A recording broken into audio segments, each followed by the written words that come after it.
In this video, I'm going to share 5 easy, low-maintenance activities that teachers can do in the classroom to promote mental wellness, reduce stress, anxiety, and depression in their students.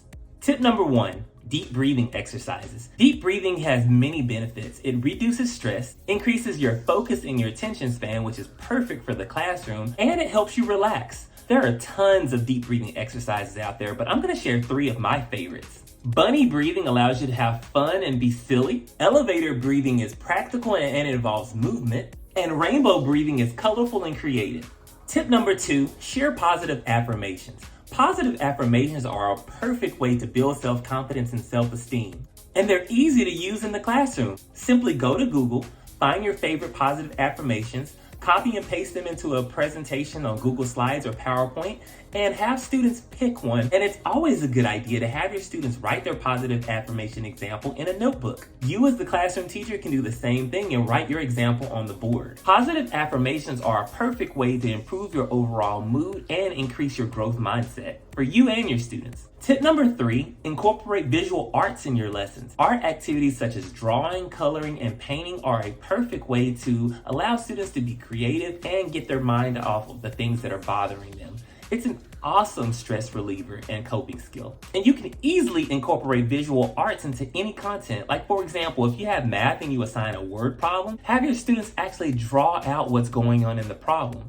There are a lot of students who are visual learners, and this is a perfect way to, again, decrease stress, but also give them something to focus on to help you with your content area. Tip number 4, give brain breaks. Being in the classroom and sitting in the same spot can be mentally and physically draining. Mix it up and throw in some movement in your lessons. So I like to use movement in my lessons by going to YouTube and searching a game called Would You Rather. It's a movement game that you can find on YouTube where you allow students to choose between 2 options. Each option is associated with a different type of movement. Like for example, let's say, do you like pizza or hamburgers? And if you choose pizza, then you'll get up and do a couple of jumping jacks, something similar to that. Movement and brain breaks are a great strategy to keep students engaged, and they're fun.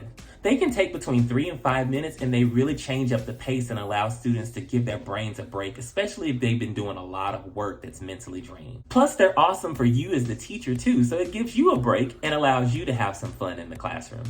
Tip number 5, play calming music. Music is a universal language and can definitely set a positive tone in your classroom. You can easily find some really relaxing, calming music playlists on Spotify or YouTube and play that music during students' independent work time. And then you can create a playlist with those songs that students chose.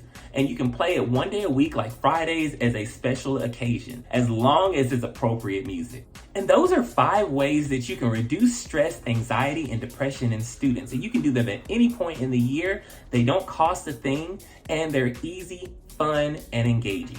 Comment below, what was your favorite tip from this video?